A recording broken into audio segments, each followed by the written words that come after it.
তো আজকে তোমাদের সঙ্গে আলোচনা করব যে আমরা যে সমস্ত সিমগুলো ইউজ করছি আমাদের হাতে থাকা স্মার্টফোনে, সেই সমস্ত সিমগুলো আসলে কোন কোন ডকুমেন্টসে রেজিস্টার আছে, অথবা আমাদের যে আইডি কার্ড বা আধার কার্ড আছে সেই সমস্ত আইডি কার্ড বা আধার কার্ডে কতগুলো নাম্বার রেজিস্টার আছে। তো hello friends, welcome back to my YouTube channel online money Bhandar. আর আমি তোমাদের সঙ্গে আছি, তোমাদের খুবই পরিচিত। তো মূলত আজকে দেখবো যে আমাদের আইডি কার্ড বা আধার কার্ডে কয়টি সিম জেনারেট আছে বা কয়টি নাম্বার অ্যাক্টিভ আছে। তো যদি আমাদের না মানে পার্সোনাল ইউজ ছাড়া আরো যদি কোনো এক্সট্রা নাম্বার মানে আমাদের আইডি কার্ড বা আধার কার্ডে রেজিস্টার থাকে, তাহলে অনায়াসে আমাদের হাতে থাকা স্মার্টফোন দিয়ে আমরা কিন্তু সেটাকে ব্লক করে, রিপোর্ট করে, ডিঅ্যাক্টিভেট করে দিতে পারবো। তো চলো আমরা বেশি সময় নষ্ট না করে সোজাসুজি চলে যাব আমাদের মূল টপিকে।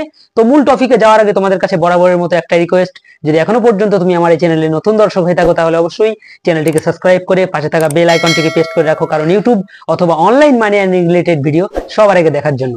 তো আমরা বেশি সময় নষ্ট না করে সোজাসুজি চলে যাব আমাদের মোবাইলের হোম স্ক্রিনে, আর সম্পূর্ণ ভিডিওটি আমরা ওখানেই কন্টিনিউ করব। তো ফ্রেন্ডস, তোমরা দেখতে পাচ্ছ অলরেডি কিন্তু চলে এসেছি আমরা আমাদের মোবাইলের হোম স্ক্রিনে আসার পর আমরা ডাইরেক্টলি আমাদের আধার কার্ডে বা আমাদের আইডি কার্ডে কয়টি সিম জেনারেট অথবা কয়টি সিম অ্যাক্টিভ আছে তার সেটা দেখার জন্য আমরা ডাইরেক্টলি চলে যাব গুগলে। ওকে, গুগলে গিয়ে আমি লিখে দেবো এখানে TAF ট্যাপ COP ট্যাপ কপ লিখে আমি এখানে সার্চ করলাম। সার্চ করার সঙ্গে সঙ্গে দেখতে পাচ্ছ ঠিক এরকম একটা ইন্টারফেস ওপেন হয়ে যাচ্ছে। তো এই যে অপশনটা আছে এই অপশনটাই আমি একবার এখানে ট্যাপ করে দিচ্ছি। এখানে ট্যাপ করার সঙ্গে সঙ্গে একটু লোডিং নেবে। লোডিং নেওয়ার পর ঠিক এরকম একটা ইন্টারফেস বা এরকম একটা পপ আপ মেসেজ ওপেন হয়ে যাবে। যতক্ষণ না এই পেজটা ওপেন হয় তত সময় আমরা একটু ওয়েট করে নেব। তো তোমরা দেখতে পাচ্ছ অলরেডি কিন্তু এরকম একটা পপ আপ মেসেজ ওপেন হয়ে যাচ্ছে। তো আমরা একটুখানি স্ক্রল করে নিচে চলে আসবো। নিচে চলে আসার পর তোমরা দেখতে পাচ্ছ এখানে 10 ডিজিট মোবাইল নাম্বার এন্টার করতে বলছে। যে মোবাইল নাম্বারটা অলরেডি তোমার ফোনে আছে সেই মোবাইল নাম্বারটা এখানে এন্টার করতে হবে। তো তারপর সেকেন্ড স্টেপ হচ্ছে এই যে ক্যাপচার আছে, এই ক্যাপচারটা দেখে দেখে তোমাদেরকে এই নিচেই বসাতে হবে। তো চলো আমি মোবাইল নাম্বার এবং ক্যাপচার দুটোই বসিয়ে তারপরে আবারও ফিরে আসছি। তো তোমরা দেখতে পাচ্ছ অলরেডি কিন্তু মোবাইল নাম্বার এবং ক্যাপচার দুটোই আমার বসানো হয়ে গেছে। তো তারপর এই যে নিচে যে অপশনটা আছে ভ্যালিড এই ক্যাপচার, এখানে আমি একবার ট্যাপ করে দেবো। ওকে, তো এখানে ট্যাপ করার সঙ্গে সঙ্গে তোমরা দেখতে পাচ্ছ সাকসেসে ওটিপি সেন্ড। ওকে, তো ওটিপি তোমাদের এই নাম্বারেই আসবে, যে নাম্বারটা অলরেডি আমি ওখানে এন্টার করেছি তোমাদের মোবাইল নাম্বারেই ওটিপি আসবে। তো সেই ওটিপিটা দেখে দেখে তোমাদের কি করতে হবে, তোমাদেরকে নিচেই বসাতে হবে এই যে এই ওটিপির জায়গায়। তো আমরা একটু ওয়েট করে নেবো যত সময় না ওটিপিটা আসছে। তো অলরেডি কিন্তু আমাদের ওটিপি চলে এসছে, তোমরা দেখতে পাচ্ছ এখানে ওটিপিটা আমি দেখে দেখে এখানে বসিয়ে দেবো।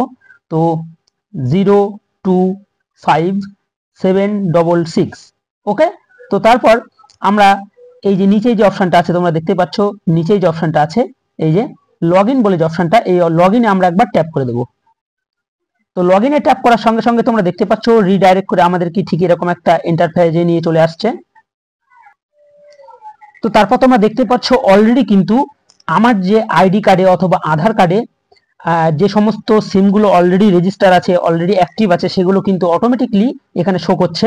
এখানে বলে দিয়েছে মোবাইল নাম্বার, তোমরা দেখতে পাচ্ছ এই যে লেখাটা mobile number registration in your name 8 অথবা 8। তো এখানে 8টা মোবাইল নাম্বার কিন্তু অলরেডি আমার আধার কার্ডে রেজিস্টার আছে। তো যে সমস্ত মোবাইল নাম্বারগুলো আমি ইউজ করছি না, আমার নেই, তো সেই সমস্ত মোবাইল নাম্বারটা আমরা এখান থেকে রিমুভ অথবা ডিঅ্যাক্টিভেট করতে পারবো। তো তার জন্য আমাদের কি করতে হবে, আমাদের যে দেখতে পাচ্ছ এই যে ছোট ছোট চেক বক্স আছে এই চেক বক্সে আমরা একবার টিক করে দেবো। ওকে, তো যদিও এই নাম্বারটা আমার নেই, তো এই নাম্বারটা আমি টিক করলাম। তারপরে তোমরা দেখতে পাচ্ছ যে এই নাম্বারটাও আমার নেই, দেখতে পাচ্ছ অলরেডি। তো তারপর আরেকটা নাম্বার আছে এই নাম্বারটাও আমার নেই। তো সেই ক্ষেত্রে আমি কি করব, আমি এখানে এসে এই যে রিপোর্ট বলে যে অপশনটা আছে এই রিপোর্টে আমি একবার ট্যাপ করে দেবো। এই যে রিপোর্টে ট্যাপ করে দেওয়ার পর ওকে করলাম। তো তারপর অলরেডি কিন্তু আমি এই নাম্বারগুলো এখান থেকে রিপোর্ট করে দিতে পারলাম। ওকে, তো এইভাবে মূলত তোমরা তোমাদের আইডি কার্ডে অথবা আধার কার্ডে যে সমস্ত নাম্বারগুলো অলরেডি অ্যাক্টিভ আছে সেই সমস্ত নাম্বারগুলো তোমরা এইভাবে রিমুভ করতে পারবে।